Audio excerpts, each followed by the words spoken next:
track to the event that Tanya Richards already has a gold medal in, the 4x400 meters, and when she was at the University of Texas, she ran very well for the Lady Longhorns. And we have the NCAA indoor and outdoor champions from last year competing right here on this track. They love to run here at the Randall Tyson Track Center because of how great these turns are. Very, very helpful to 200 meters and 400 meter runners as we look at the lineup for the Louisiana State Lady Tigers. And the LSU team has 2 seniors and 2 underclassmen running. You're looking at the leadoff Brooklyn Morris, and that means everybody in New York should be cheering for that team. These ladies are very close, and there you're looking at South Carolina's team, and Raraign Giles will be their leadoff athlete as well. All of these teams have run within 1 second of each other, save Arkansas, which is a few seconds slower. And this is how they will line up. Lane number 1 will be open. Lane 2, Miami. Then Arkansas, the hometown favorites. Then South Carolina, Louisiana State, and Penn State in the outside. As I did mention, South Carolina, the reigning and defending NCAA indoor champions. They won that title right here on this track and will defend it next month right here on ESPN. And Dwight, the team you're looking at there, LSU, their leadoff person, Brooklyn Morris, that team won the NCAA 4x4 outdoors. So they're in lanes 4 and 5 on the inside. South Carolina could keep an eye initially early in the race on LSU. And as I say, these teams are probably favored among just a few others for the NCAA title. And Larry, as helpful as these turns are being elevated the way they are, how hard must it be to be in the blocks in basically a sprinting event in that angle in lanes 4 and 5? Got to be tough coming out of there. It is tough, but I would take that advantage, Dwight, because I'm starting higher than the athletes inside of me. It gives me more of an advantage and more of a push off the turn. I think it's worth a couple of steps in a race like this to be high in the turn.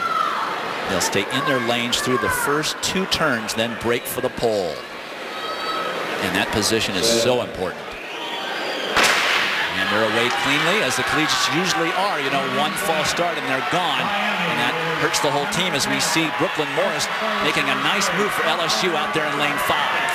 And no surprise, somebody from high in that bank gets shot off that angle from up above the other athletes. And now she'll get a little advantage coming down here too.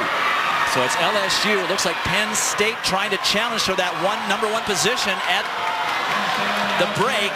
And Penn State staying on the outside, but LSU keeping position on the inside.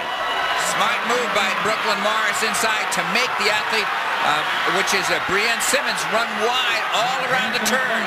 Briene Simmons still trying to drop in, and she's running this entire lap in lane 2, so a little extra distance. Arkansas right there too, knocking on the door, as is South Carolina as they come to the first exchange.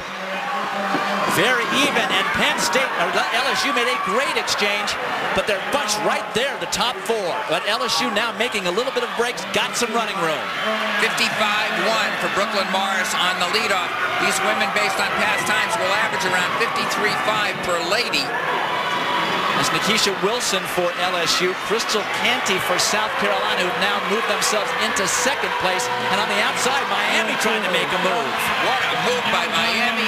This is junior Krista Simkins trying to move from last to first. And she ran an entire lap in lane 3, or that turn in lane 3, I should say. And now she's really running out of gas. South Carolina trying to make a move on the inside.